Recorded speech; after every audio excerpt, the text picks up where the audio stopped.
So, seen any good moves lately? Welcome back to episode number 7 of See Any Good Moves Lately, at least pertaining to Survivor 49. And today we have something very special going on because we are checking back in with the first guest we ever had on this podcast for Survivor 49 and in general. And we're seeing what their thoughts on this season are now. That's right, we're bringing back Sunder. So, Sunder, how are you doing? Help.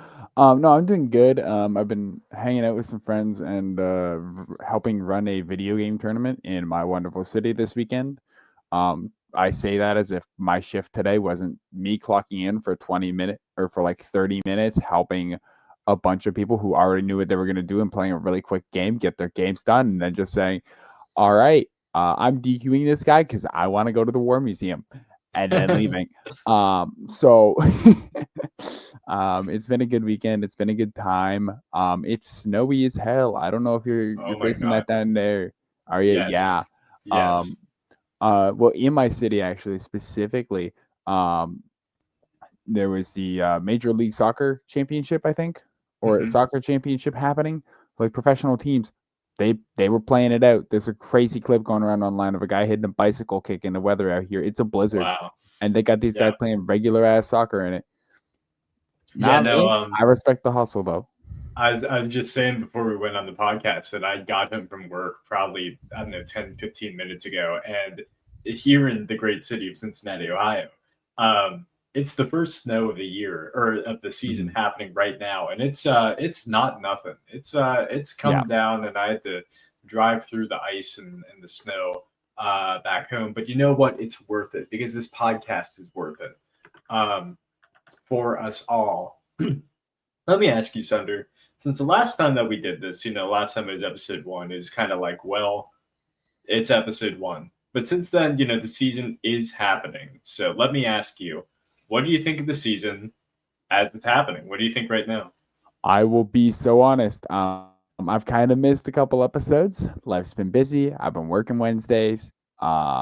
And so I've been having trouble kind of fitting it into my schedule and catching back up. But I watched this week and it's been good from the episodes I've seen. Obviously, I stopped at episode 3, the snake. It was good. That wasn't why I stopped, obviously. But at the end of the day, it was like you find your gaps, and this season also has its gaps. I find, Hmm. Yeah. obviously, you can kind of tell who the story is centered around pretty well. Um, so it's been interesting to see it surround around them, but then there's obviously other players where it's like you kind of fall into the trap of that of okay, this season is kind of really about these couple people, but then it's like, wait a minute, there's a whole other like half plus of the game, and these people are playing their own games, and those games are going to have to be relevant in the grand scheme of things. And then all of a sudden, you get this point where someone is like a nobody the first 3 episodes, and then it's like they made it to merge. They're relevant. This is the point of the story where they matter, and it's like we got a episode about them. That's crazy. I can't even tell you what job they are. Yeah. No, I think for sure it's like to me there are a few episodes that happened this season that it's sort of like kind of a shrug. Like I don't really think it's a big deal to Mm-hmm. just view your clips on Twitter or just listen to the podcast about it. It's sort of like Big Brother in that sense, which maybe it's not Mm-hmm. always a good thing to have a season of Survivor that's a little like Big Brother, but in the sense of like some episodes like this one for instance definitely feel way more critical to the story than maybe even most of the pre-merge because Mm-hmm. at this point, now that we're into the merge, we can look back and say, well, what was the most important stuff that happened in the pre-merge? I would say the answer is probably Shannon going home, which was last episode, good episode, and then it was the shark or is the snake bite, which is like obviously that's a big deal because a guy got bit by a Yeah. snake and almost died. It'd be like Yeah. that. So no, I think this episode too. I think it's really is bringing the season back around. Plenty of people who I've talked to, whether on this podcast or not, have been sort of hesitant about the season. Have been kind of like, oh, it's more new era, whatever. And I'm not saying it's not more new era, whatever, but I do at least think that like there's stuff happening now, and I like Yeah. that. I like stuff. I think like my main thing is, I mean, typically in a season, it's hard to find one where the pressure and a, a season of Survivor is like a bottle of soda. Yes, we're a Mhm. new era analogying it. Um, you have a limited amount of pressure. Say Mhm. it's me and Joey handing that pressure back and forth. You can release a, and we're going until it pops. We can release a little. I can release a little and say, okay, back to you, back to you. But at some point, it's gonna run out. Now, obviously, people can keep making more, and having a cast that can make its own pressure and its own entertainment is good. But Yeah. typically, you find that if it's a explosive pre-merge, it can lead to a kind of dead merge, and so on, and like back and forth. And so maybe we didn't have the most interesting pre-merge, but it seems like the merge is shaping up to be something pretty cool. Yeah. Um, Now you did mention new era analogies, and I can't let this go. I know that we should probably talk about the episode before we talk about the silly analogies, but we're here now. Yeah, I want to talk about the monster because the monster keeps is showing back. up. The monster's back. The new era is defined by this mysterious monster. In Survivor 41, it was Survivor's like a horror movie where the monster is right around the corner, but you don't know what it is. In Survivor 43, they had watch out for the monster, like be the whole branding. And then a few seasons ago, they were like, the Zelensky's the monster, monster. the monster is Jelinski. And now I guess Jawan is trying to force the monster back into the fray, but is Yeah, pretending it's an original thought, which I think annoys me the I most. I love I know it's great. Because it really felt like 49 or what was it 46 with Jelensky. Like Yeah, they yeah, just yeah, put the monster down with letting him say I am the monster and then getting like unceremoniously shot to death outside of Miami. Like really yeah. what like it the monster is dead. It's closed casket. It's not Hmm. coming back. And then Juwan busts down the door and says, "Hey guys, check out this monster I found." Yeah, he is Dr. Frankenstein, and he said, "I will not let you die." uh Um, but the funniest thing about it to me is Jawan is like, "Hey, hey, hey, can I say something?" And then he says something, and it's like, you know how Survivor's kind of like a horror movie. Like I don't know if this is like he thinks it's the original thought or if it's one of those things where he just mhm. like saw it 5 years ago and then thought it like, oh man, I came up with that. But like he revved it up like it was like, yeah, I've been wanting to say this for years. Like this has been on my mind. And I think it says something that Jeff Probst, host of Survivor, the guy who came up with this monster thing in the first place, didn't say anything about it. It's It's so funny. I don't No, I I think don't know what to make of that. production did kill the monster. Production killed the monster. Jawan brought it back from death. Jawan is a necromancer. Um, it is wild. Um, but and that ties into I think a theme of this episode, which is season 50 is coming, which is kind of a theme of the season in itself, and I think that's kind of impossible to avoid at this point Yeah.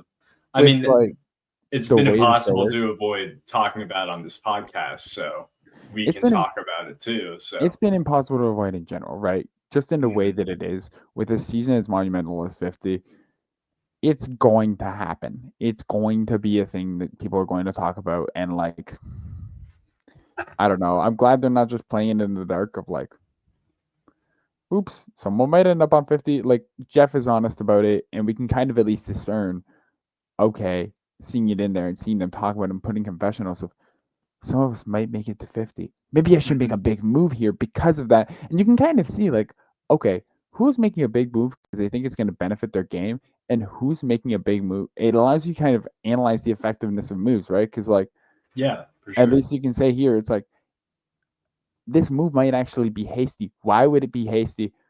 Oh, okay, we can add logic to these players of, or at least the decision making and say this is a source that can just this is a black hole that takes logic and puts it into a corner sometimes, Yeah. and you can kind of, I mean, obviously that always exists of like, I'm going to be a big player. I'm going to be a returnee. So I'm going to just do this dumb move. And sometimes they're like, why would they ever do that? And maybe that's their thought process. We don't get to get that. But now, at least, especially in this episode, we're going to make this big move because I want to be on 50. And I got to play hard if I want to be there. Yeah. And that signifier, I mean, it helps for a little bit from our end and from the viewing end of saying, Sure. this is how it happened. This is how they got there. I think I like the concept of Jeff being like, hey, there are still 2 spots up for Survivor 50. And then I can imagine the 49 cast being like, yo, one of us is gonna be on 50. And then they just like completely like stop trying. And then Jeff's like, oh, never mind, you all suck. And then like cast I don't know, Amanda Kimmel instead. Oh, But no, this makes me think like let's bring up the board real quick and let's talk what players would make moves just for the sake of trying to get on Survivor 50?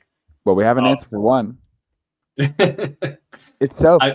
It's Sophie. yeah, yeah. I mean, I think Um, the obvious one to me is Jawan because he's not only trying to bring back the monster, he's trying to analogy himself to a future season. he actually And also, I don't know if you caught it. He also said, well, I want popcorn," which I mean is obviously fits into his movie theme, but I feel like also within the yeah, theme of like Jeff giving people popcorn, however many seasons ago, it's yeah, I forgot about like that. my brain immediately actually went back to Jeff eating popcorn at tribal council. That was like a Mhm. thought of mine. Um, but Yeah. yeah, those are comfortable top two. Yeah, I think I'd look at this cast, and I think every guy except for the now deceased Nate is just screams to me like, yeah, I will do a move to get on 50. I will do it. Mm-hmm. Meanwhile, like I don't know, maybe just Soph slash Sophie slash Blue Soph, and Mm-hmm. I don't know, like Christina, I think would do that Mm-hmm. for the women, which I think is interesting. But that's just my personal perspective. I don't really Yeah, know. because for me, it feels like Rizzo and Savannah are fire starters in their own capacity. Like Rizzo, he would do to move for 50, but it feels like also like he plays things up, but it's also like, yeah, this is what he'd do probably in a season in a vacuum as well. Yeah, yeah. Um, like at least getting a lot like of calling himself Riz God, Rizgod, baby. I from what I understand, that's just something he'd do anyways. He's just a freak like that, and for that I love him. Mm, yeah, Um, but I don't think inherently that's played up for 50. I think he's just like that, and that's awesome. But that's also just inherently like us seeing what we're seeing on TV and making assumptions about people we don't actually know. Um, yeah. yeah. I guess the question isn't who will performatively make a move. The question is really who's performative because that is one and the same. And Mm-hmm. to me, from my perspective, Alex is kind of constantly talking about how performative he is with, I'll suck up to people at Capitol Hill. Jawan, yeah. Steven has classic survivor nerd energy, which I feel like can be a little performative sometimes. And Riz God, Rizgod, I feel like you could argue is the most performative at all. But this brings up a philosophical question, which is if you're passionate about the things that you're performative about, is it really being performative? And that is the question we have to ask ourselves with RSEGOD. Is him doing that authentically make him less performative or even performative at all? Who's to say? Mm-hmm. I I think performative, obviously being performative of your hobby. I mean, obviously, all this talk in our society nowadays about performative men, So right? true. You So you true. have you have your matcha, your feminist literature. You listen to Clairo. There's nothing wrong with listening to Clairo, True. but it all depends on obviously in the way you present it. And typically, people get put into boxes based on how they present it, and yeah, Hmm. and whatnot, right? People have their enjoyments and their funds and their vices, and this Yeah. is like what like obviously presenting it like that is one of those things.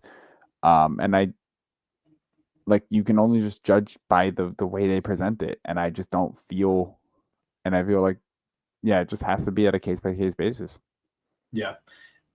But going back to the whole concept of like, yeah, we're gonna put two of you on Survivor 50. I do think by its very nature it does kind of excite the gameplay, or at least it should, kind of spark plug it because all of a sudden people are playing for even more than $1 million or title of Soul Survivor or just, to last longer. Now they're playing for, oh, I can guarantee my future and I can guarantee another shot at this.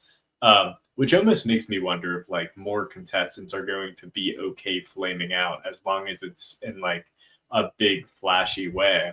Um, I think like comfortably that's like the Rome, right? That would kind yeah, of is the Rome of it all. And I think people can also reasonably say that's the say of it all. yeah, Romans yeah, for say sure. like they are these people who people were like, they should be back, they should be back. And it's like, I mean, maybe they'll find their way back at another point or another, but um I think the most telling thing actually about this episode is him saying this after I think for a lot of those people, I wonder if they were considering like Jeff saying it this episode kind of maybe not definitively, but pseudo says, "Hey, Jake's not on 50." Because I feel like Yeah, Jake is one of those people from this season who you consider in that capacity, right? It's like yeah, he's this big, strong guy. He had such a game ahead of him, and he got like people think of it maybe potentially in their head like Bruce adjacent, right? He's like he could be this crazy legend. He's really strong. He's helping the tribe in their challenges. He gets taken out by the like one of the most dangerous things in the ocean. just yeah, just in a freak accident. It's like, is he gonna get a Bruce treatment? You know, is he going to? Are they going like he could be a golden boy? They could just say, you know what? We'll get you that second chance right yeah, now. yeah, yeah, You're going to 50. You can give your dad maybe one last shot to see you play. Um, but yeah. I mean, at least this to the cast is because maybe they were already thinking that, right? They already knew. Okay, Sure. 50 spots are open. Jeff is reiterating it at the merge. Or at least It from what we understand, he told them beforehand, and he's reiterating at the merge. So it's possible in their head they go, "Wait a minute, I thought there was only one spot. It's two. mhm, It's real. I don't have to like the chances of me getting it are even higher now. I don't have yeah. to worry about getting beat out by this one person I maybe already see as a front runner." It makes Like, me wonder, like, in terms of like if you are somebody like Jake, I think about like people who go out in Survivor in exciting ways, like shocking ways. I think about, the Jakes of the world or, whoever else, the Calebs of the world. Like those are the people that are like, we need that person back immediately. Like I think about the fans. It's like if you go home tragically or, something exciting happens in idle play, it's like that person got robbed, bring them back. And it kind of goes back to what I was saying before, because like I imagine that Jeff saying two spots are open isn't necessarily saying there's no chance Jake will be on 50. I think it's more saying like you he's not have a to lock. you have to do something exciting to be on 50 and just going home tragically isn't enough. Which I think is good. Yeah. Um, Not to I, get too much in the weeds of that, but no, yeah. we're here. Go ahead. Yeah, I mean, yeah, I yeah. think the thing is like, especially a lot of the people in 50 that we already know of. Maybe I should look at the cast one more time, but I feel like a lot of them have inherently in some way have had a storyline that was open and closed, right? That is Yeah, it for a legend, right? There's a couple with some unfinished business here, that I can but not immediately that think many. of. No, but like a lot of the people here, they ended as legends, or at least Yeah, they ended as a complete narrative character. That's what they want here. They don't want someone like Jeff is like, okay, sometimes we don't really want people with unfinished business. Like maybe it's not always that sure. hungriness. It's like they want you to play and be hungry, but it's like when it comes to coming back, it's like you have to have that completed storyline that makes us say, you know what, they earned it by becoming a legend. We'll bring you back. If you're hungry for the win, that's for second chances. If we run it again, good Yeah, luck. yeah. Like, No, you're right because like I think about when the cast got announced for 50 and like my favorite contestant of all time who will appear on the screen behind me momentarily, I'm sure, is Benjamin Coach Wade, also known as Coach Wade. And I have always said, I've said on this podcast probably a million times that the run of Tocantins Heroes versus Villains South Pacific for Coach is the best narrative in Survivor history. Like in terms of multi-character arcs, Coach is the best. So I was like, it would be cool if he came back, but when he got announced, I was a little like, Ugh. But the more time passes, the more I'm like, well, okay, but it'll be pretty awesome though. Yeah. So that's how I feel about a lot of it. The only exceptions are the people who were the exceptions when the cast got announced, which is like, do I really need to see Kyle again? No. No, but the idea is like, right, he's a new era winner, and he kind of had him and Camilla kind of had their story finished, Yeah. right? Yeah. They had that story finished, and obviously it's always that most recent season bias. That's how Survivor returnee seasons go. That's Mhm. how they do this.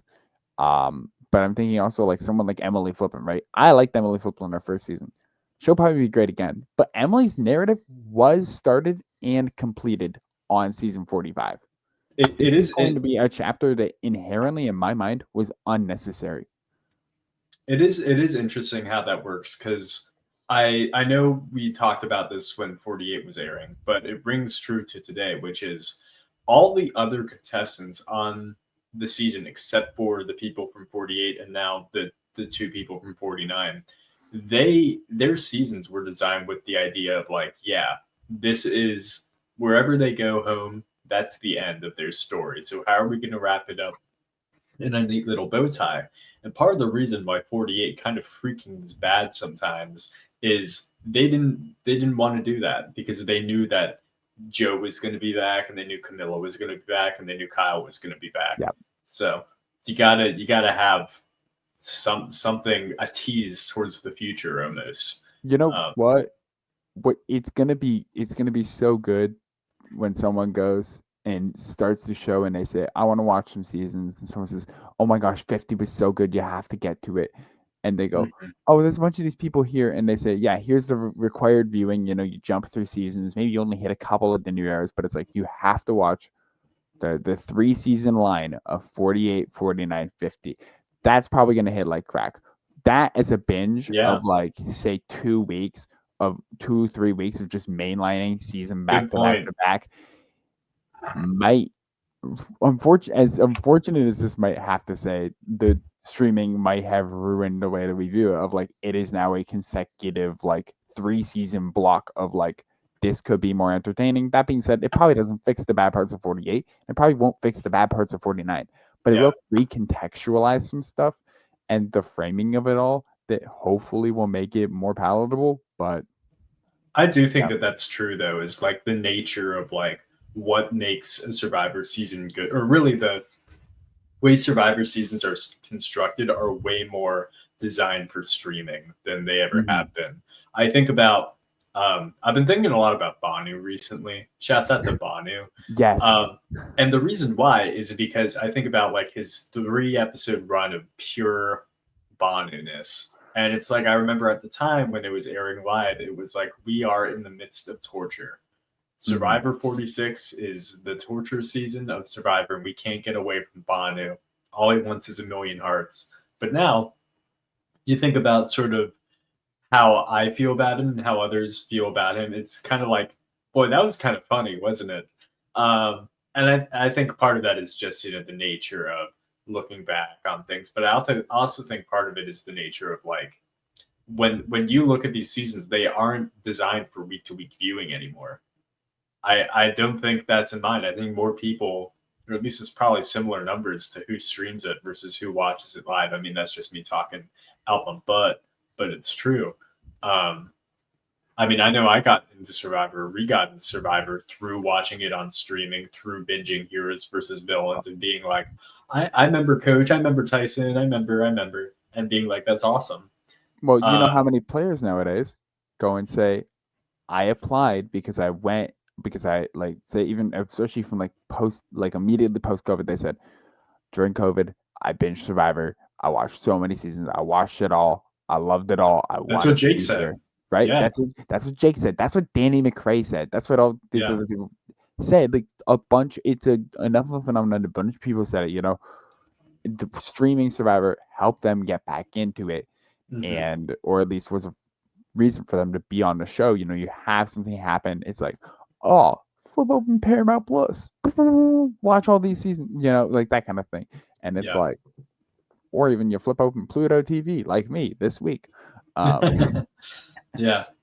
Well, I mean, hey, I have Paramount Plus's live Survivor channel going on behind me. I mean, it's nice. It's convenient. It's not mhm. only a great podcast background, which you can watch right now and are watching right now, but it's also just like it's genuinely a good way for new people to get into the show, I do believe. Because the nice thing about Survivor seasons is, unlike and really reality television, is except for season 50 or a second chance or whatever else, all seasons can be pretty much just their own. You don't need to watch Redemption Island Mhm. to get Boston Robert Russell. Like, you don't really need to. You can You understand the season. Yeah, the thing is, you need to watch season 1 of Supernatural to get season 4 of Supernatural. Exactly. You don't need to watch season 1 of Survivor to get season 33 of Survivor. That I doesn't need to happen. Yeah, I see ads for season 5 of Stranger Things all the time, and I'm like, I know I gotta watch season 1 to get what's going on here. So I'll pass. Thank you very much. I don't need Yeah, that. But yeah. I Um wouldn't need that even if I had watched the other seasons, which I haven't. mhm, mhm. Um anyways, back to the show, back to the present. I think this is all to say that Survivor 50 will have an impact on the show going forward. And it makes me wonder if it had an impact on this episode too, because I know personally how I felt was like, I thought Nate was maybe in the best position in the game. I thought that he was soaring. I thought that things were going great for him. And then all of a sudden, things go very poorly. And Yeah, he just kind of gets picked off for not being, for kind of just not doing as much as the other ones, as Savannah and Rizzo. Um, I think. Yeah, I mean that's obviously why he was targeted the less out of the three of them is like remaining Uli. But I'd yeah, love to hear. So in Shannon's crash out, because I did not see that episode, unfortunately. yeah, yeah, yeah. Um, I just want to understand, did she basically leak that, hey, we have a four without you to Jawan and Sage, or did they figure that out on their own?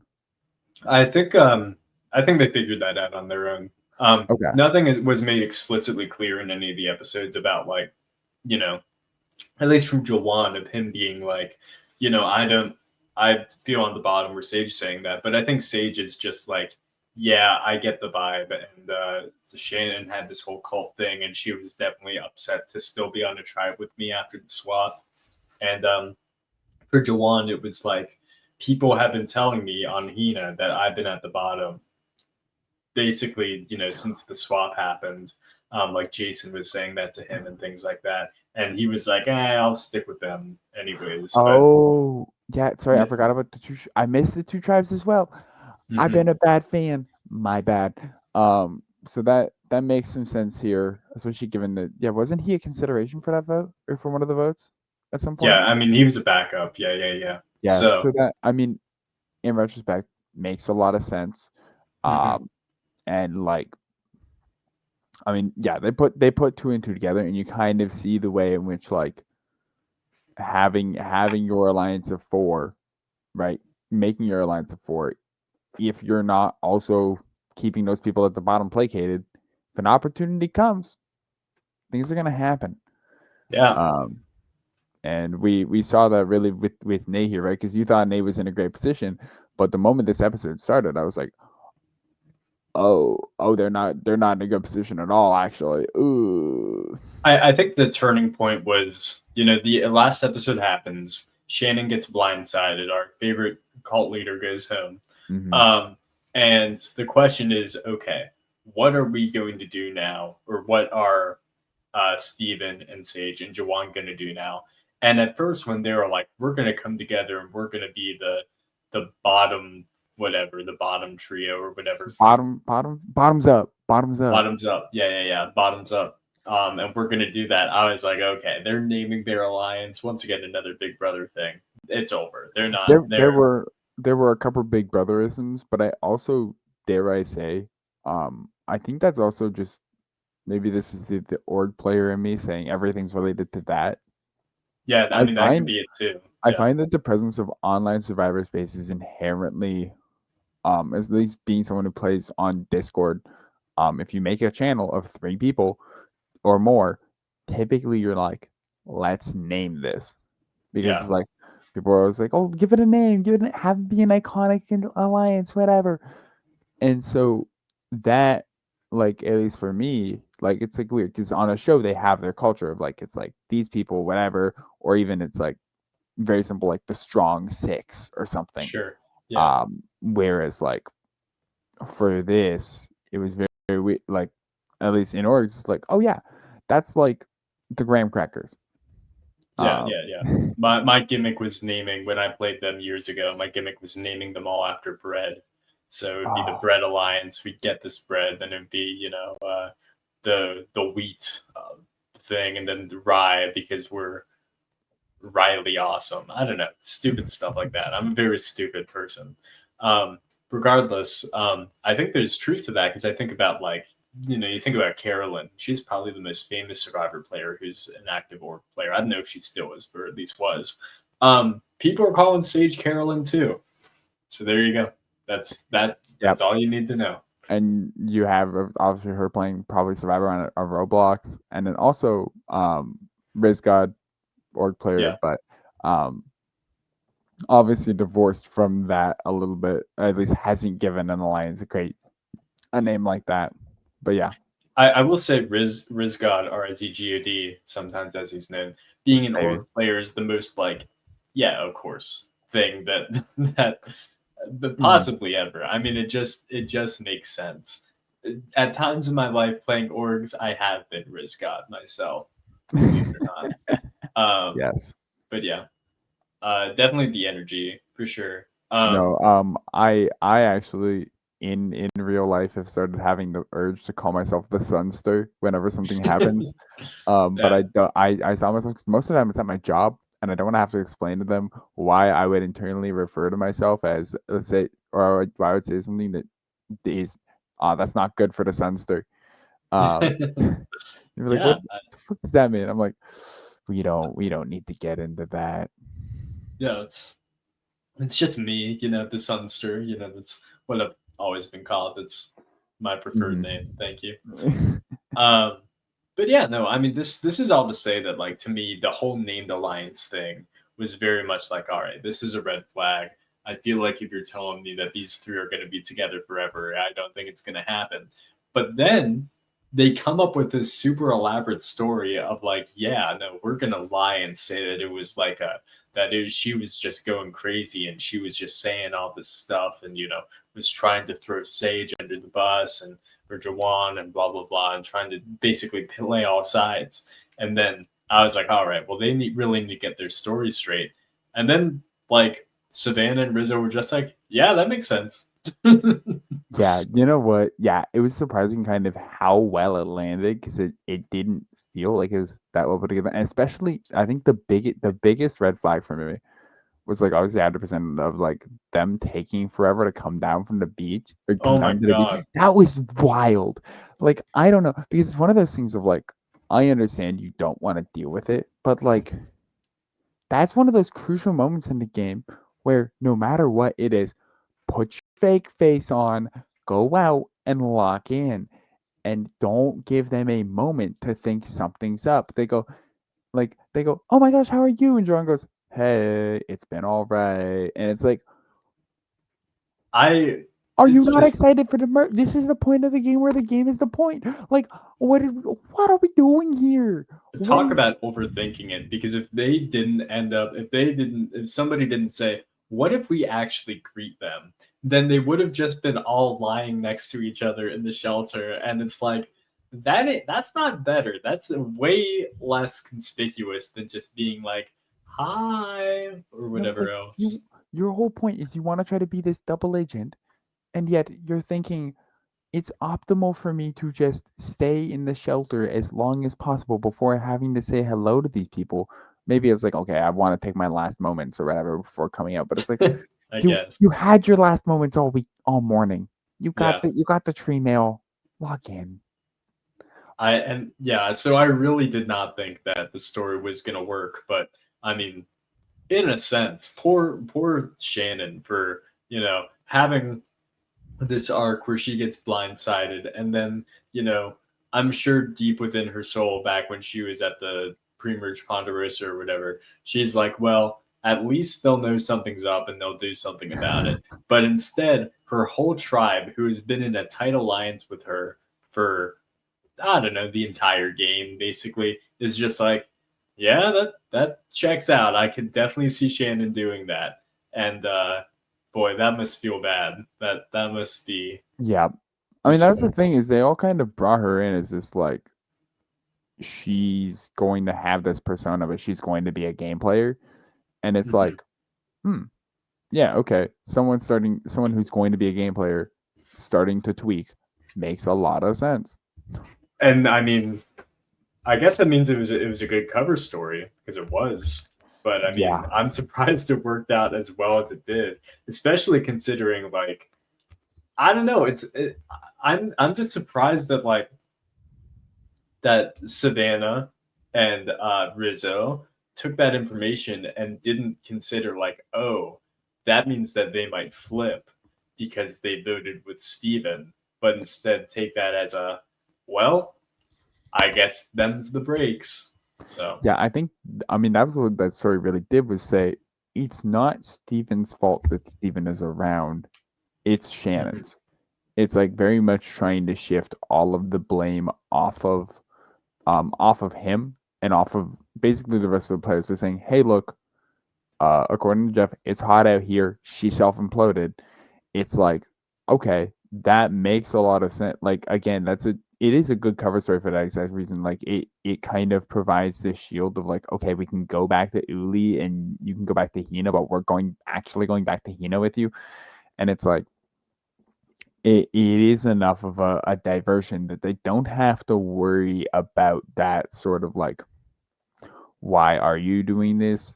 Which like again kind of adds a layer that made me kind of confused about like why would we not just do that, or why would we not just be friendly to our tribe when they came back if we actually want to yeah. be fake that we're with them? But like You it know is what it would have is. made this whole thing not happen?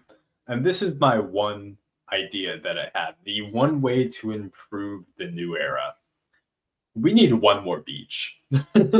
Just one more. Just give me one more beach, Uh, because you could have just had everybody go to a new beach and this wouldn't have had to happen. yes, Plus, you but can you can send people yeah, there all the time and be like, yeah, this is where you go when you're bad at life or yeah. whatever else. So, I think the one problem is I think they do just have like three beaches in EOE, or yeah. like three actual hospitable beaches and an EOE, which like kind of makes it a weird dynamic of like, well, we could send you to the beach of unhappiness and despair, Mhm. or we can just we can just send you to a still like livable beach, but also the livable beach of unhappiness and despair, which is the Kella beach. Um, Yeah. so it's like they they kind of did just send them there, and it was like on the yeah, send them there for that. But at the end of the day, it's like,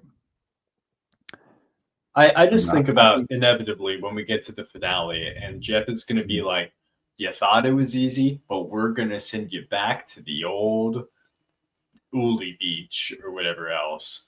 mhm. Good luck. And, you know, Wait, actually, them have, they maybe do have four beaches then, because yeah, it would just be, yeah, it is four beaches. well, bless you. And they need one more. Ah, Bless you again. And I guess maybe they need one more. Bless you again. my bad. And maybe they need one more. Oh, we're Um, good now. Wipe that off. regardless, like, going back to this story, it's like the bottoms up alliance has come together and they're like, hey, we're gonna be working together. And everybody accepts that Shannon totally could have done this. All right, that's Mhm, fine. At the same time, when it comes down to the tribal lines between Hina and Uli, it's like, yeah, obviously, people like Sophie, Blue Sophie, also known as Blue Soph, also known as Soph, and Alex are like, yeah, nobody's gonna care about them. They're not gonna be targets. And then so you look at the rest of the game, and it's like, well, it seems kind of original Uli versus original Hina. But at the end of the day, Steven has successfully integrated himself as this sort of bridge point, which is funny because that is what Jason was trying to pitch to Uli, and they were like, nah. They were like, no way. But for whatever reason, it works here, even though the two sides are trying to get each other out. And I feel like that kind of defeats the purpose. At least if I'm Rizzo or Savannah, I'm like, why would I really want to keep that around? But whatever. I mean, I think the idea of pitching yourself as somebody who can help talk to the other side is pretty stupid. I think if you need a bridge to the other side, you can just talk to them. That's Mhm. kind of how I feel. But Okay. yeah. I'm looking here. Uh, that according to someone on Reddit, I did my Mhm. research. Um, they have about 6 beaches they use. Wow. Okay. Which My is bad. looking correct actually. Um, Wow. but some of them get used a lot less than others, given uh, which ones? I mean, the thing is, I think about tribe beaches, and it's like it is just the three, right? Like I'm not crazy. Okay, Like it is basically just the three, because well, wait, we're doing research. we're doing research right now. Um, Like I mean, I think there's a okay. reason Okay, that so they actually only use 3 beaches. But the caveat is that 3 of those beaches are different Fiji beaches. Like they have like Fiji beaches and they have like the permanent residency Fiji beaches. You know what I'm saying? So gotcha. they had beaches that they used back in like MVGX and Game Changers and whatnot, where they like bounced around. But yeah, now they're like kind of locked in on 3. Yeah, that's kind of what I was saying is like it just makes it makes the beaches a solved game. It makes the survival aspect like a solved game in its own way, which is like, all right, if I get on this beach, then I get to have coconuts. If I get on this beach, I get to have papaya, and if I get on this beach, I get nothing.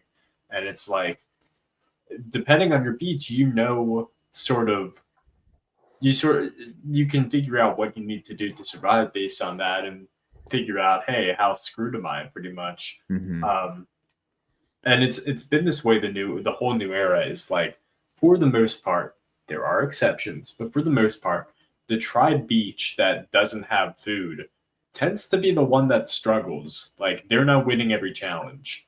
um Now So you there are want exceptions. I think about, go ahead. Yeah. So actually, this is something your good friend of your good friend Zachary Werdenberger has talked about apparently, Hmm. in saying that the beach shared by Ua, Ika, Koko, Tika, Lulu, and Siga, a lot of tribes. We'll get into that in a moment. Yeah. Um, has a lot of resources. So theoretically, people theorize that is a beach that they put more disaster tribes onto, or what Hmm. they think is going to be a disaster. Because you can really say Ua, Tika, Lulu. 3 of those are disaster tribes. Give them more resources, maybe you can balance things out, um and really be there in that way. Yeah, I was uh, gonna say Lulu was definitely. I remember that they had a lot of food, and it was like, how are we still losing? But they were kind of a disaster. But I think this speaks to a problem, which I'm certainly not the first to comment on, which is when all the beaches inherently are kind of unfair on purpose. Because I mean, they're putting those coconuts back. There are coconuts scattered across the ground. I don't think that happens naturally. Every half year. You know what I mean? you know how coconuts work, right? Yeah, no, they be populating, but I mean like enough for an entire game. Like I think that there's a difference. You know what I mean? I'm not trying to be True. Okay. conspiratorial about this, Yeah, that's but I see the vision.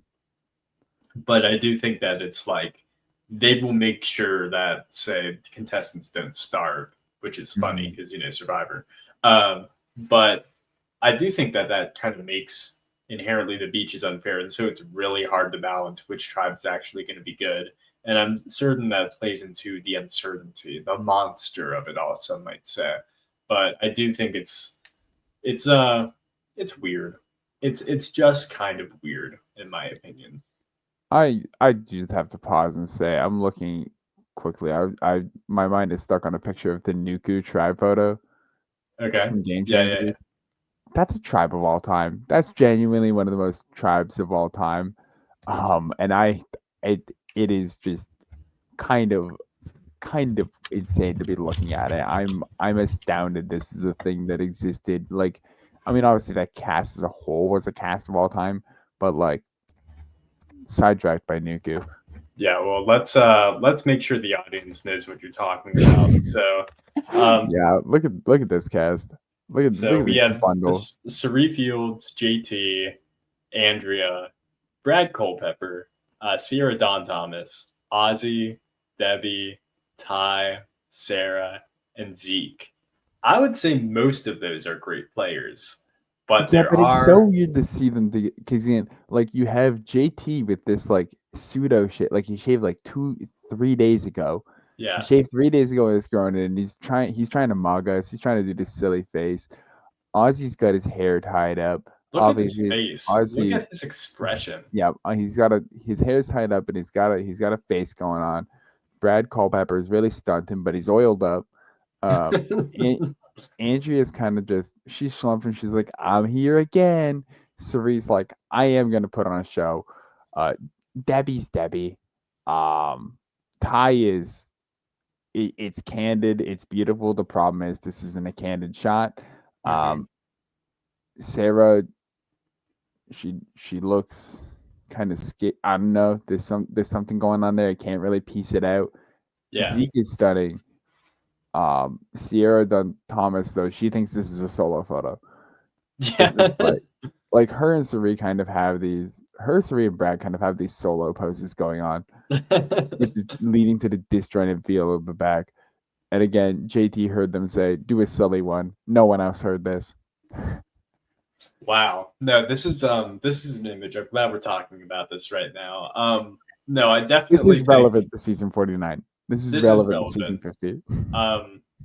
Because I I can't stop looking at Ozzy's smirk. I can't stop looking at it. Look at his face. Oh my god. He's so self-satisfied about That's JT to me. JT's just like I'm looking in at him. see, I think there's a difference. To me, it's like JT doesn't care at all about being here. He's like, I'm here because they're paying me to be here, and it's like, I guess I'll show up. For Ozzy, it's like, yes, now's my time to shine. I almost won South Pacific, but now with my hair looking like this, I will win it all. Um, which is pretty hilarious. Mm-hmm. Um, yeah. Wow. Great picture. We can only hope for similar pictures for Survivor 50. Um, I will say that's what anyways, I appreciate about the newer tribe photos is they just make them stand there. Sometimes the sun's like at a perfect fucking weird angle that makes it so yeah. it kind of the photo looks fake and it all looks weird, but it's like weird in a way that you're accustomed to now of like, yeah, here's Bruce.png. Yeah. Um, it definitely that strikes me. I feel like I've been complaining a lot, even though I enjoyed this episode, but it really does say something like even Survivor Game Changers, which is by all intents and purposes probably the most like boring returnee season that there's been. Like the oodles of personality in that photo just shine through. It's like, yeah, no, Mm-hmm. that's crazy. Um, Meanwhile, I mean, I feel like there's plenty of personality on Survivor 49 for sure, but I think it's distilled between fewer and fewer cast movies. I mean, you were kind of talking about it before of like, oh, this episode, we only just learned who Sophie is, otherwise known as Sophie with an E, otherwise known as Yellow Sophie, which I still think is probably problematic. Um, but that's what Jeff is calling her. Anyways, yeah, like I mean, even old Hina, I'm thinking about it. You can see them in yellow here.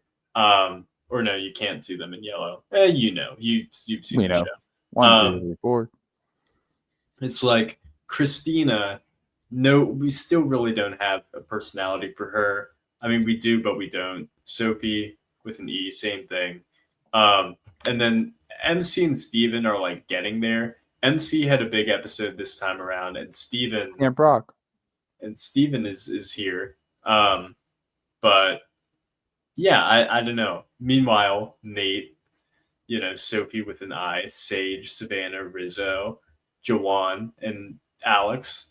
All these other people on the two other tribes are just like, yeah, no, they are full, complete characters. Feel like we know all of them.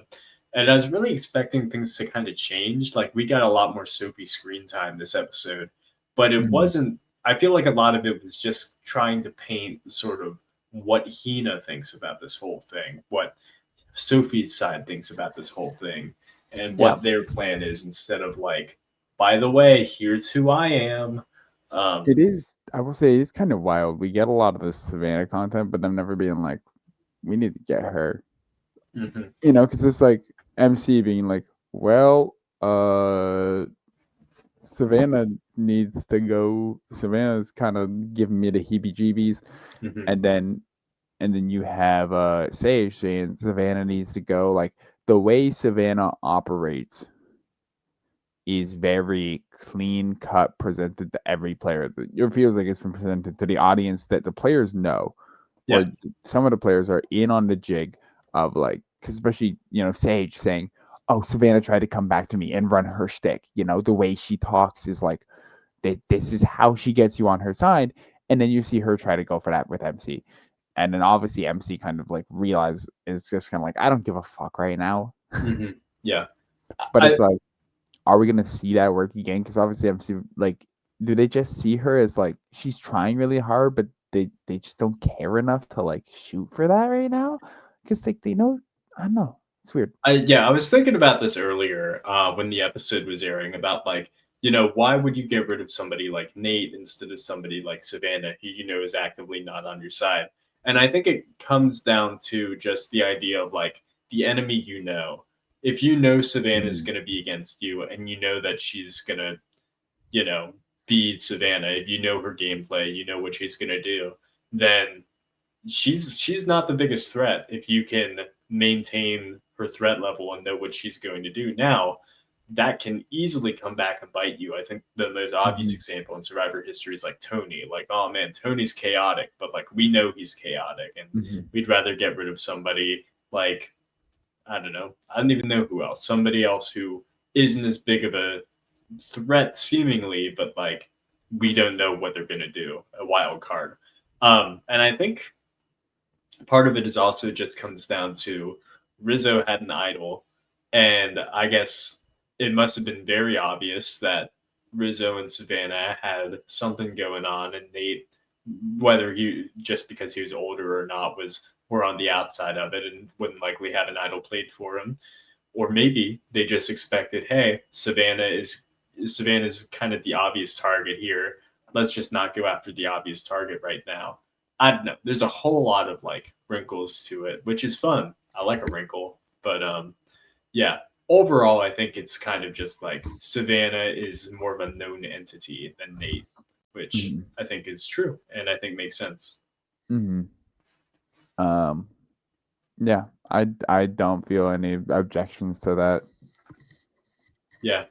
Um, it did make me think about the advantages in the game. And the big one that is really, it's just frying me, is Sophie with an I, also known as Soph, sometimes known as Blue Sophie, sometimes known as Blue Soph, um, has a knowledge is power advantage. Like, Mhm. I mentioned it last week, um, that I thought it was crazy, and my opinion has still not changed on this matter. She has a knowledge is power. Like, thank thank God that like I don't even know. I don't even know why to thank God, but thank God that MC played her idol, because if she didn't play her idol, then Soph, also known as Sophie, could have just taken it. Could have just Yeah. taken it like this week or this upcoming week. I think there's actually okay. There's a lot of nuance to it, right? Because at least like I don't know, if you're Savannah and you want to make a shot and you're like, I know Sophie's locked in with me, because obviously they were, right? It was the voting block with the four of them Yeah. versus Hina, Becky's the world. Hmm. Um, the question comes down to like, if you acknowledge his power prematurely, Hmm. everyone now knows you have an idol. It's true. You Yeah. kind of, if you want to do that, you are either going to cancel a move or you are going to do a new move of your, or you're saving yourself, basically. Yeah. Like it is the most last ditch because it is something that people see as a move to basically fundamentally do another move. It's not like one of those things that you can just do in a vacuum. Like if you safety without power, Yeah.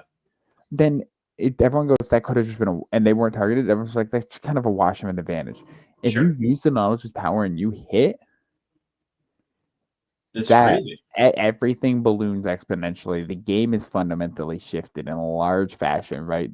There's been a net swing of what technically two idols, one taken out, one put back in, but not actually, and it's Yeah. public. It's like, It's like knowledge is power. If you ask me, and I've done a lot of thinking about Survivor 41 and a lot of things throughout the years. I've said that knowledge is power is maybe the craziest advantage in Survivor history. At least it's mhm, up there. To me, it's as powerful as a super idol because think about it in terms everybody understands. Mario Party. Getting an idol is kind of like buying a star off the board, right? You get a star, but it's not taking a star away from anybody else. You go to Boo and you pay money yes. to get him to steal a star from someone else, and it's not only are you gaining a star, you're taking a star from somebody else. That's a two times bigger swing. That is a swing squared. So it's a big deal, and that's what knowledge's power is if used successfully. By the way, we're gonna pivot this. This is a Mario Party discussion moment now, Okay, because I played some Mario Party 5 this weekend. Mario that one. Party, here's my my friend here thinks it's the best. We don't need to get into this. He's like, Okay, it's the best of the GameCube ones. It's the best by a large margin. It's like we played one board of 6, we played one board of 7, we played like 4 boards of 4 and 5, and we just said that 5 was the best. We haven't given the others a fair shot. Anyways, yeah. um, that's one of the many draconian rules we have about Mario Party. Um, at the end of the day, what happened was one of my friends was she was browsing through the mini games. Hmm. They got beach volleyball in that, and I'm gonna tell you right now, normal difficulty CPU beat two CPUs against two humans beach volleyball. Yeah, It's not for the faint of insane. heart, dude. We genuinely we went 30 points without winning a single one. Like it was like you played a 10, no points, no points. I mean I felt like a real gamer because I was like I'm learning mechanics that they haven't taught me. Like they give you very little. They're like, okay, this is how you jump and how you hit, but it's like aside from that, they don't tell you that, oh, you can only jump if you're within the path of the moving ball and where the ball's going to go. Yeah, So it's like you gotta figure out that mechanic and you gotta figure out the hitting, this and that, and it's like you gotta figure out the positioning and the serves and all that, and it's like, damn. But anyways, it's a ton of fun. Um, yeah. normal mode took us like third, against two normal CPUs, took us literally like 30-40 minutes. That's crazy. Um, but this is all to say that, like Beach Yes. Volleyball, Mario Party 5, a knowledge is power advantage. It's a complicated thing to play against. Hmm. Because I think about it from Soph, also known as Blue Sophie, also known as Blue Soph, also known as whatever I haven't said yet. Um, she does have this knowledge as power, and she can pop at any time. Nobody knows about it, and it's right now very public information that Rizzo has an idol. Now he could move it around if he feels like it, and blah blah blah. But let's assume he doesn't. If I'm Soph, also known as Blue Soph, I would take it because the thing is, if you take his star, if you take his idol, there's not a new star that's going to go on the board. There's not a new idol that will be put in the game. You are just having an additional power. You take it and you keep it. And I think last season proved that having a public idol can be a very powerful thing if you know how to play it. And I think Soph has the the makings to almost do, I wouldn't say something quite to the level of Joe and Eva, but it's like what made that so special with the public idols and the public advantages? Well, it came down to the strong bond between Soph or between Eva and Joe. And Soph has that inherently with Alex. It's right Mhm. there. And I think especially because they're not in powerful positions, comma theoretically, they will coast to the end of the game. They should. If they don't, it will be probably their own fault, or they'll get picked off like Nate did, and somehow Savannah and Rizzo will get further on, or Steven and MC or whoever else. But I think that if I'm Soph, I'm thinking about like, all right, well, how do I make myself not somebody who can easily be picked off, like an Emily Flippin or somebody else that was Mhm. on the bottom for the whole game. Um, and I think that's how you use the knowledge as power to gain power. Mhm. There you go. The question is, obviously, and I goes back into the game with this, or theoretically, I don't know how often. It's kind of weird once the merge hits if there's multiple idols. Like Yeah, when one gets like typically it's only the refresh happens when all the idols are exhausted. Normally, at least I what I think in my yeah. See, head. I would guess with this season because MC just played an idol and she technically got the idol on the merge beach. That would mean that a new idol's in play now. That would make Um, sense, but technically it was from the Beware advantage, so it's like. yeah, who knows? Who Mm-hmm. knows? Um, yeah. Regardless, her having knowledge is power is crazy and makes me think that like yeah, Rizzo has an idol and theoretically he should still be in a very good position despite Shannon and Nate going home back to back. But I think the thing that matters most in his game is not his idol at this point. It is purely social Mm-hmm. bonds, being social, some Yeah, might say. And the question is like, who has the best social game now, other than Soph and maybe Alex? It's like, man, I guess Rizzo. It's not Savannah. I don't think maybe it's Steven. Maybe it's actually, Sage. okay. Maybe it's Jawan. Not to take completely from someone playing or take complete game information from someone playing Twitter, but I would like to say, Stephen Ram, shout outs because he posted something on Twitter this week that kind of does instance with why he's saying he's playing a really good game in the game right now, which I think is obviously evidenced by what we see. But he said, Yeah. and I quote, on November 7th. In my pregame interview, I said I was going to play like a supermassive black hole. I wasn't going to be aggressive or flashy. Instead, I build mass quietly through connections, information, and trust until I was at the center of it all. I'd say it's going pretty well so far. And then he posted kind of a chart of like the game, and you have Savannah, Rizzo, Nate, and Sophie kind of boxed off into a corner. Mm-hmm. And then you have on the other side, you have him at the center with Jawan and Sage under one bubble. Then you Yeah. have like basically him and MC, and you have like all these bubbles kind of all coagulating around him. You can kind of see that in the way that the game is kind of functioning, especially in the way that like he is still really in good well with Hina, and then he has Alex and that kind of chunk, and then he also has bottoms up. You can see the connections he has, and he's kind of really positioned himself well, at least in a way that the game has showed he is positioned well in a way that most other people haven't been shown. Yeah. This brings me to something that I think came up a decent amount in 48, which is the idea of positioning. And I think a lot of people nowadays in Survivor, positioning is kind of like it's sort of slowly become a buzzword of like, yeah, you want to be in the best position. But I've always thought that that's like there's an asterisk to that. It's good to be in a good position. It's great to be in a great position, but at the end of the day, the thing that gets you further in the game once the numbers get down to 7 and 6 and 5 isn't your positioning, it's how strong are your bonds.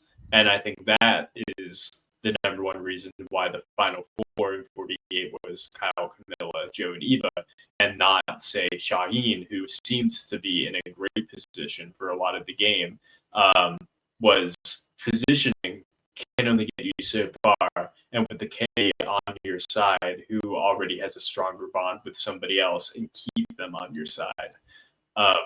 Mm-hmm. I tend to say often, like, right, that people have this differentiation of like a social and a strategic game. And sometimes someone's whole strategy in the game is to just be social, right? And I think, right, best way to say it is positioning is strategy. Knowing who to go after when, knowing who to keep around, who to have in an alliance is good. That is the strategy. Actually getting that to happen, that is the social, gaining the capital, that is the social part of it. And so obviously that you need both. And you need the balance, and you'll see, like, again, it's like Steven has positioned himself well. We'll see whether or not he has the social capital to benefit off of that, right? Or is he just another Shaheen? Mm-hmm. It's a good question. And I mean, if you want to ask another Shaheen, posting about how good you are at Survivor on Twitter, halfway through the season, that is definitely like Shaheen derogatory. But I will say, like, at least in this, and given that framing of it, and kind of at least thinking about it a little in that perspective, and kind of the way it went down in the season, it is kind of like the whole structure of kind of the Hina Mega Alliance, the Hina Mega Structure, the Hina Industrial Complex, however you want to call it. It's Steven. That's if Steven goes home, if anyone decides to turn on him, that either is make or break for them or whatever. Like, obviously other people have their connections, but it's like that is, he kind of probably honestly is the linchpin of it all. Yeah. And that's actually what I thought about Nate for Uli, was the same thing. Was like, this is the guy who brings everybody together. It's like Shannon before she died, was like this kind of wacky gamer, as you said before. Rizzo's kind of doing his own thing. Savannah's kind of a wild card, and Nate's relationship with Jawan is kind of keeping that together. And then I feel like now with Nate gone, it's like I don't see any chance for Savannah to recouple with Jawan or whatever else. I think that is just a burnt bridge. And now when it comes to Savannah, I think a lot of the way that she bounces back isn't, I mean, we'll see, but I feel like if she gets further in the game, it won't be because, she's this, fiery, whatever, and doesn't take whatever from anybody. I think it's going to be almost more of like a Genevieve or Rachel thing, where it's like, I am going to sit back for a little while and let you all attack each other, and then I'm going to turn it on and get fiery when it matters, so to speak. I don't know if she will actually be able to do that. We'll see. Yeah, I think that's it's shaping up to be a fun season. It's shaping up to be fun because I mean, I think a lot of us know inherently in our minds this Hina Industrial Complex isn't going to last. We have the split tribal coming up. We have some stuff, so we all know our least favorite trend in Survivor in the new era is going to happen again, probably, unfortunately. Yep. But at the end of the day, it's like we're gonna see what happens. But like, this is shaping up. This is shaping up kind of nice because I think, again, we know there's an inevitability to the end of some of this. So I like it. It's kind of just seeing how it's going to happen, but also like how are people going to approach this? Because at some point, again, you look at this of like that Hina mega structure. Say everyone who voted for Nate, that's 7 people. These people are self-interested. They're trying to play the game. These people are going to be incentivized to make crazy moves. It's probably, I can't imagine they just try to finish the job immediately. They might, like, the question is, okay, what do now Sage and Juwan say of like, this are just because it's hard to play double agent after that. Super hard. You don't play double agent after a move that overt, right? You've made your bed. Now you're stuck in a situation where you are you're 3 out of 4, assuming that Nate is, or that Alex is with you, and there's a chance Alex isn't even with you.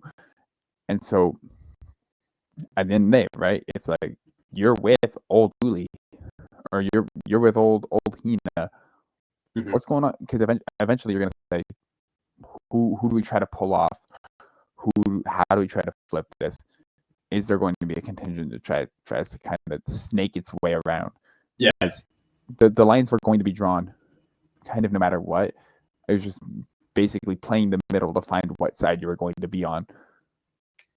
Yeah, I mean, at this point in the game, the people who can play the middle are exactly who we thought, okay, these are the people who are going to play the middle coming in, which is Alex and Sophie, also known as Blue Sophie, also known as Soph, which is exactly what we expected. It's a little different in the sense of like, yeah, now it looks like Sage and Jawan are on the original Hina side more than things, but in terms of like inner cross-tribal communication, this is kind of what I was going back with Steven, which is like, now that you're one vote into the merge, is Steven still going to be this in-between talking point for Savannah to MC?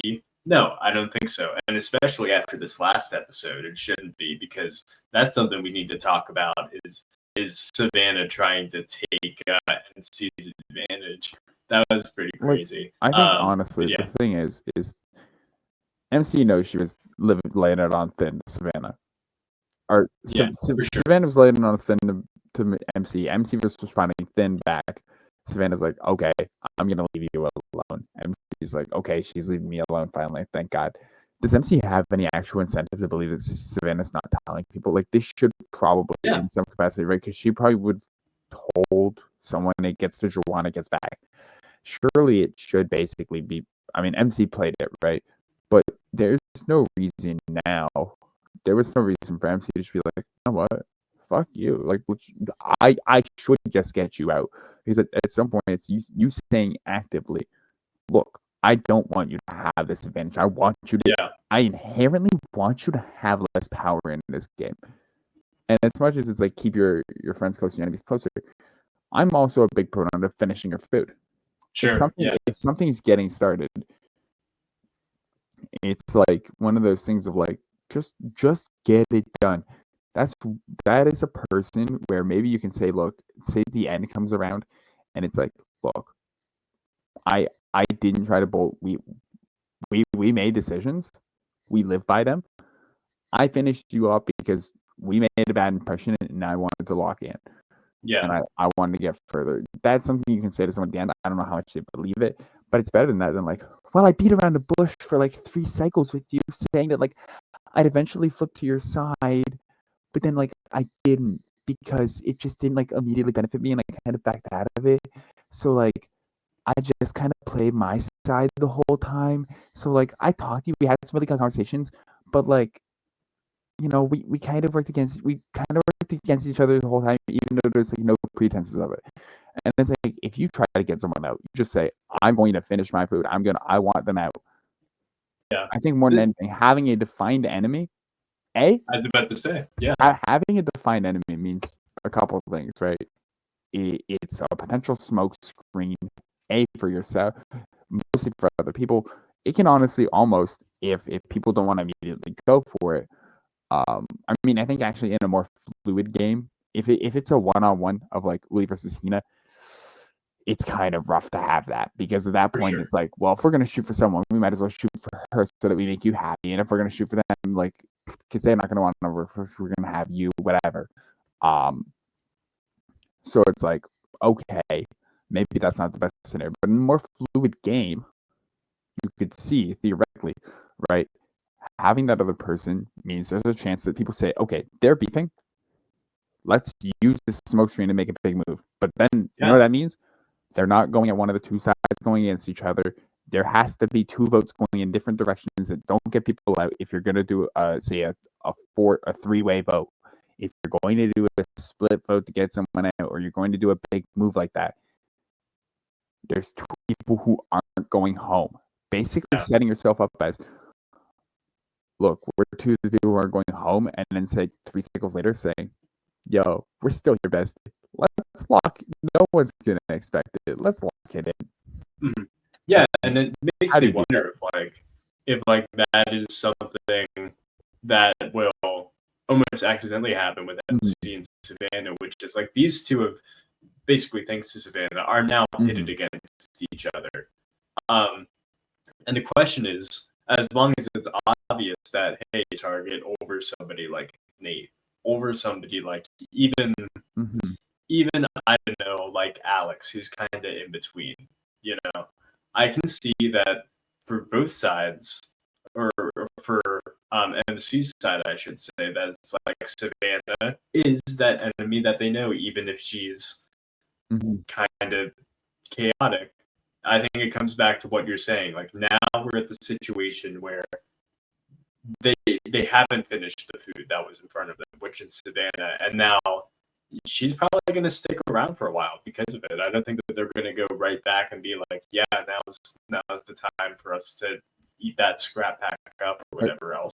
I think that they're going to forget I about think her this for is a actually while. also one of those things that like at least that happens every new era season of like the winner is in danger at some point in the pre-merge, and it's like you Mhm. have an opportunity for someone to shoot for it, to finish their food, to go for it, to go for that bite, and then they say, well, for some reason or another, they don't go for it. Whether or not they say, okay, look, maybe Kenzie is better to keep around than Banu, or Q, or some other reason, or maybe say, or you just don't end up going to tribal with someone like Erica, Yeah, or I mean, you look at the major power players in the game right now. Savannah's one of them. Rizzo's one of them, who I think is kind of in the midst of his at the bottom arc. Mhm.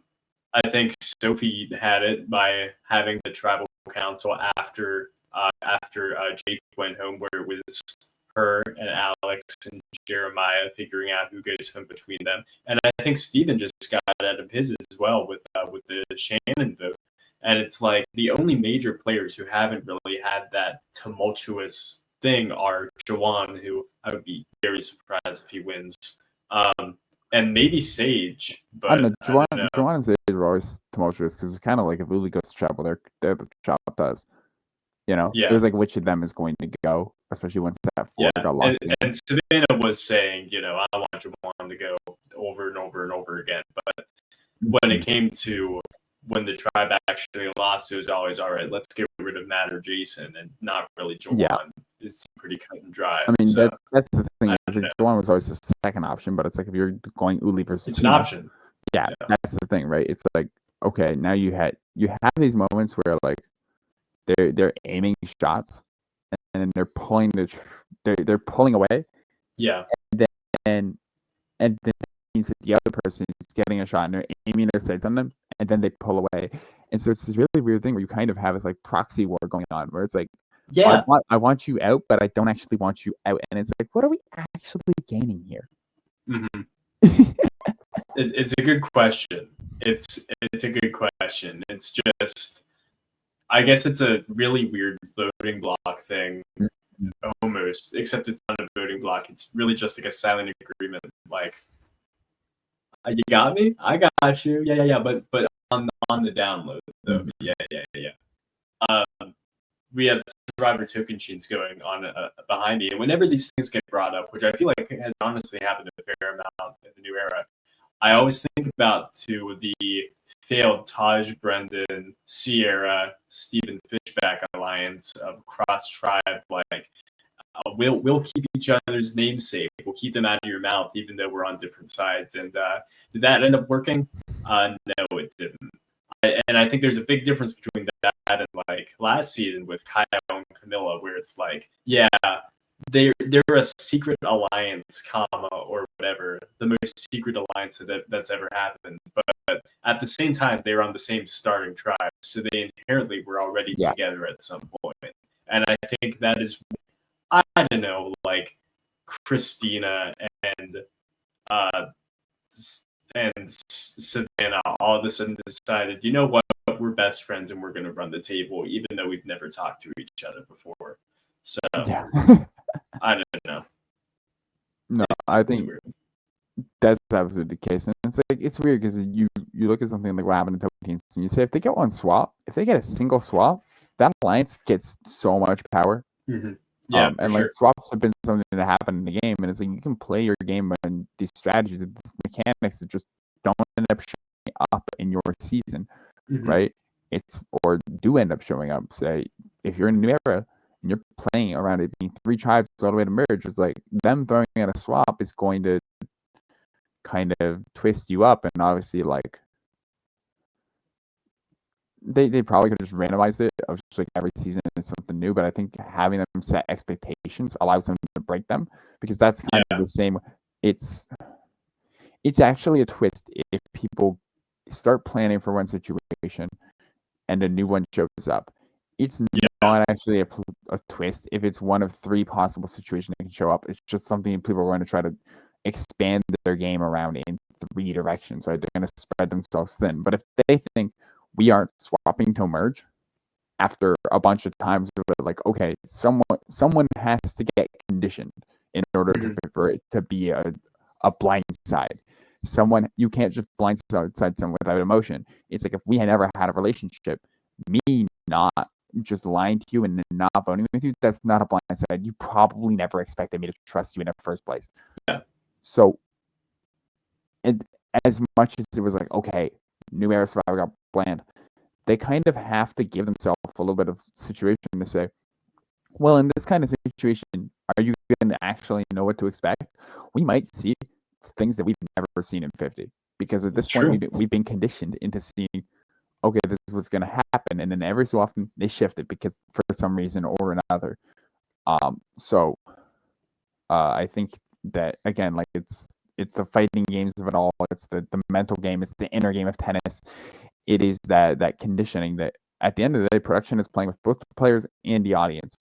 And sometimes the audience can be a casualty of that, because you say, why are they doing the same thing over and over again? It makes things more effective, and it makes affect people's games a lot more, right? Yeah. Because no way would they have ever expected 2 tribes here, because it's never happened in the new era. That's what made the 2 tribes more special, and that's what made it more special from the viewing audience of like, we're back. And now it creates a really interesting game atmosphere where it's like, normally you would just be like, oh man, it's Uli and Hina with, a little bit of whatever the blue tribe is in between. And in a sense, it still is that, but it also created the opportunity of like, okay, Jawan and Sage legitimately feel more comfortable with Steven, someone they've known for like 2 days, than they did with Nate and Savannah and whoever else. And so it created a natural opportunity to flip instead of just feeling like it was a flip for the sake of it. Like I can see Jawan and Sage going far in the game now. And it's not like a South Pacific thing where it's like, okay, yeah, Cochrane flipped on Ozzy's tribe, and now it's just a matter of time before he goes home himself. He doomed everybody and himself. Here, it's like the game is fluid enough with all the tribe swaps that it's like, all right, things can happen. Don't look now, but things are happening. It's true. And speaking of things happening, if we may, this is where I'd like to get to the prediction part of the podcast here at the end, which is in the event of a split tribal council, which you seem to believe is happening, if not know it. Who do you think goes home? Well, it's not Nate. Not Nate. It would be surprising if it were Nate, for sure. I think it would be surprising if it's Rizzo. Yeah. With an idol. Yeah. I feel similarly with Sophie. I would be surprised if it's her. Sophie with an I should say. I don't. Well, okay. Let's go with some possibilities. If it's so, in a situation, in the unlikely situation in which it's all Hina plus 1, that plus 1 goes home. Yeah. That is a Jawan, that is a Sage, that is an Alex. That is also a Rizzo, a Savannah, a Sophie, but Rizzo idols in that situation. Sophie probably advantages her way out. Savannah might actually go home there. So that is one world in which that happens, and the other tribe. But then let's just say that group, maybe in this case, maybe they win and immunity. If it's like split and only one person goes home, then that means that it would be Alex, Rizzo, Savannah, Sophie, Sage there. That means Sage goes home. Sage goes home in every universe in that tribal. Yeah. So that's one iteration there. How protected actually is Sage? If Sage gets a bundle of Ochi, Hina. This is tribal where Steven's game starts to fall apart. This has to be. Because No, this is the positioning like this, thing, right? again. Because when you are positioned like this, where Steven is a mega alliance of one, and he has these voting blocks circling around him, in a situation like this, he is probably forced to choose. Yeah, for sure. I could see a comfortable 8th or 9th coming out of Steven, because I could see this nuking his game completely. Because if he gets to that point where he has to say, look, this is who I want to go home, and say if he's in a situation where it is, say, him, MC, Jawan, or even him, Christina, Jawan, and like maybe one person he's aligned with, and maybe someone else, I don't know, like just hypothetically, where he has to decide between saying, okay, look, Christina, I want to keep Jawan over you, or like has to make that hard decision. He could force himself to pit his own alliances against each other. For sure. Because like, what happens if it's him? If it's like him, Jawan, Sage, and then Christina, MC, what happens? What happens good question. when he has? Or I think actually Christina goes home. I think so too. I think Christina probably goes home because he's pissing off the least amount of people. If he says, "Look, MC, we're chill," it needs to happen. But even in that, he's telegraphing, "Hey, look, Jawan, Sage, and I are actually close. We got bonded by that Shannon thing," and then that blows that whole thing out of the water. So it's one of those things where I think Steven is. Oh, can you hear me? Yeah, no, I can hear you. Okay, everything. My headphones are just went silent. But I think what's going to happen is Steven needs to make it. Steven will probably have to make a decision. Probably someone from Hina goes home, I imagine, because this is what weakens strong alliances. Someone from that block of 7 goes home, and then Steven's game is on the rocks. Yeah. My prediction is a little more simple than that, and it just goes back to trends. Look, my least favorite thing in New Era Survivor is the split tribal council, for more than just it being bad. But also because if you look at the stats, I think the past 3 seasons, maybe 4 seasons, every single person to go home during a split tribal council has been black. So I ask you, the audience, if I'm doing a prediction and this trend keeps fucking happening and they don't change anything about it, why would I expect it to change this season? And there are 4 black people there, and I think it's, we already determined Christina is probably a safe vote, probably a good consensus vote for most people in the game at this point. And I think on the other side of that, MC, now that she's played an idol, people know that she's vulnerable. People see her as probably the strongest physical player in the game.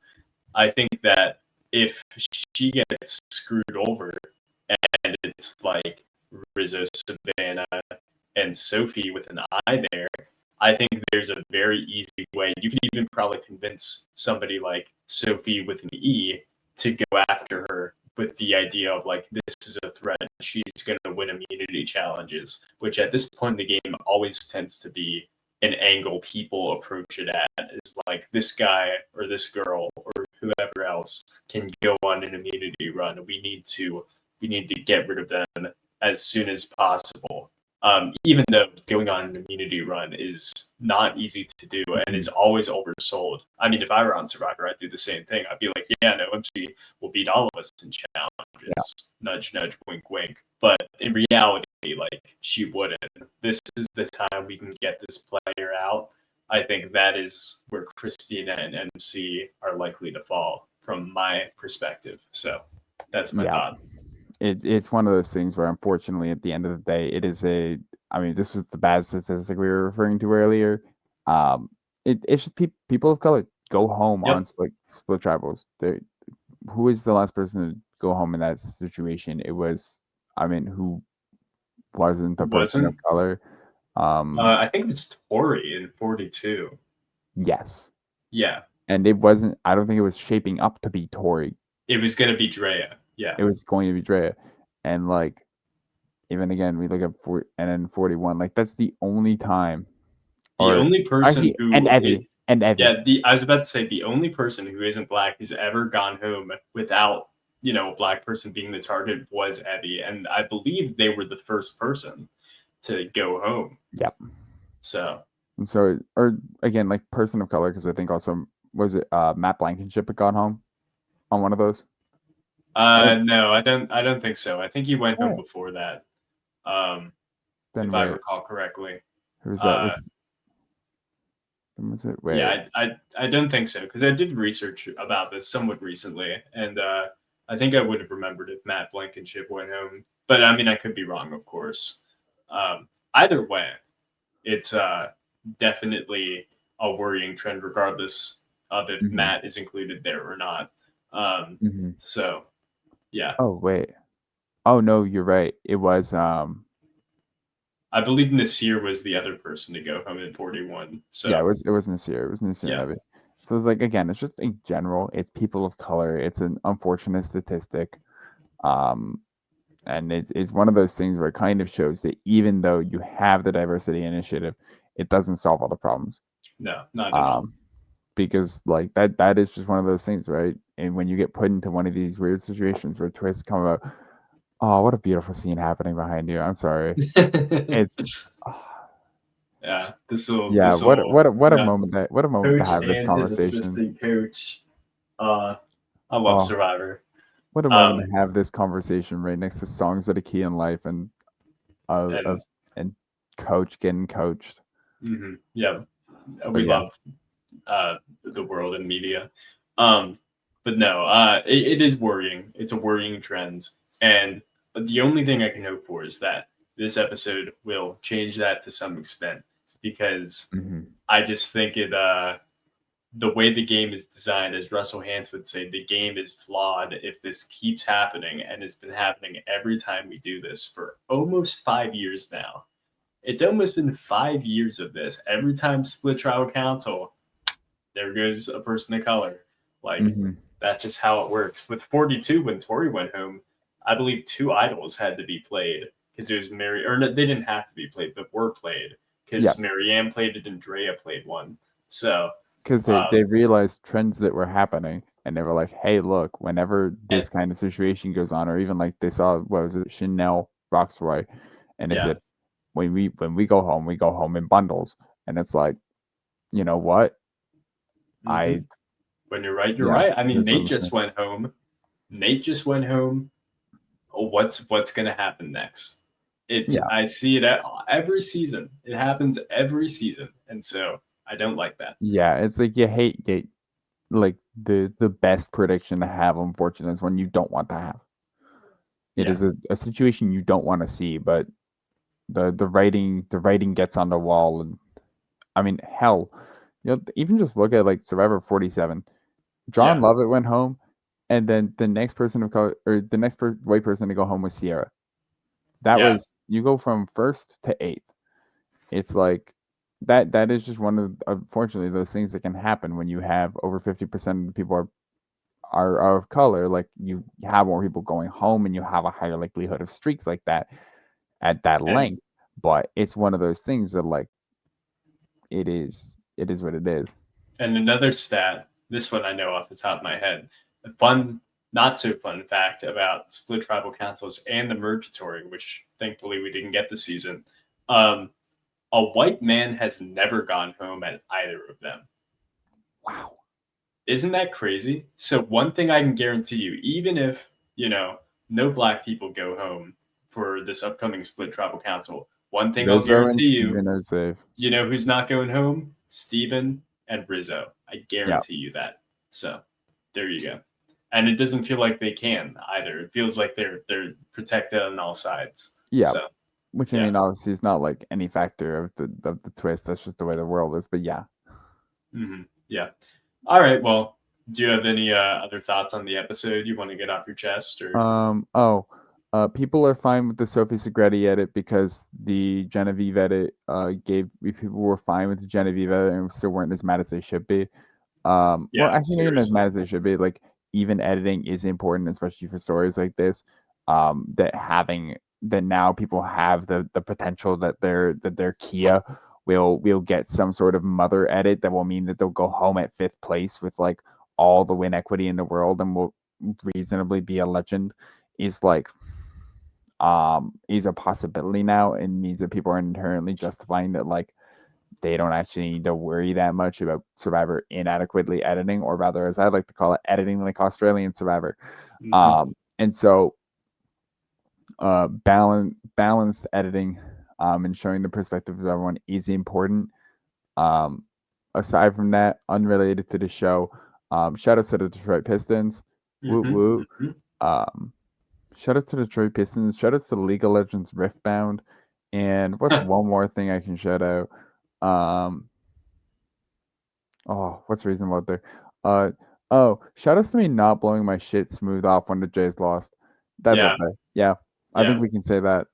We can't say that. Yeah. Us collectively, everybody watching this can agree too. And to everybody watching this, I say thank you for tuning in to this episode of Seeing Good Moves lately. I appreciate it. I know Sunder appreciates it. And we will talk to you next time, or at least I will. So Mhm. goodbye and have a good one. See ya. Adios.